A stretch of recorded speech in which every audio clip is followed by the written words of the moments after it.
Hi friends, ఈరోజు మన వీడియోలో మైదాతో బిస్కెట్లు ఎలా చేయాలో చూద్దాం. స్వీట్ చాలా తక్కువగా ఉండి చాలా కమ్మగా ఉంటాయి.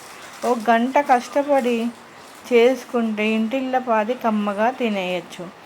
గిన్నె ఖాళీ చేయొచ్చు, అంత కమ్మగా ఉంటాయి.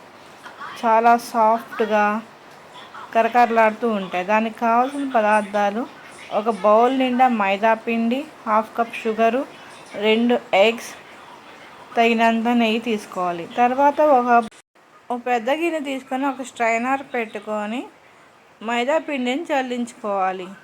మీరు దీని ప్లేస్లో మైదా బదులు గోధుమ పిండి కూడా వాడుకోవచ్చు. వేస్ట్ నలకలన్నీ రిమూవ్ అయిపోతాయి. తర్వాత ఇది జల్లించుకున్న తర్వాత నేను పంచదార పలుకులు మాత్రం వేసుకుంటున్నాను. మీకు ఇష్టమైన వాళ్ళు పౌడర్ కూడా వేసుకోవచ్చు, షుగర్ని.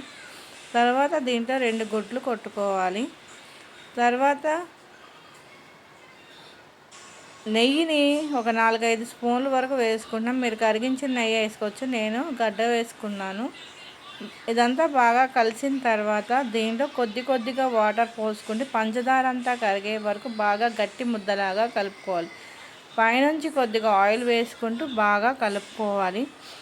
పంచదార కరిగిన తర్వాత కొంచెం లూజ్ అయ్యిద్ది, అందుకని ముందుగా గట్టిగా కలుపుకోవాలి. దీన్ని ఒక అరగంట సేపు నానబెట్టుకోవాలి. తర్వాత ఒక బోట్ తీసుకొని ఆయిల్ అప్లై చేయాలి. పౌడర్తో కూడా చేసుకోవచ్చు, కానీ పౌడర్తో చేసుకోవటం వల్ల నూనెలో వేయించుకోవటం వల్ల ఆ పౌడర్ అంతా నూనెలో పడిపోయి నూనె అంతా వేస్ట్గా పాడైపోతుంది.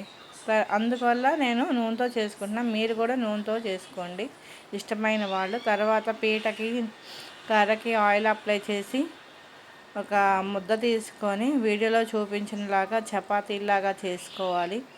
ఒక 6 ఇంచు మందంతో చేసుకొని ఇలా మనకి ఇష్టమైన ఆకారంలో కట్ చేసుకోవాలి.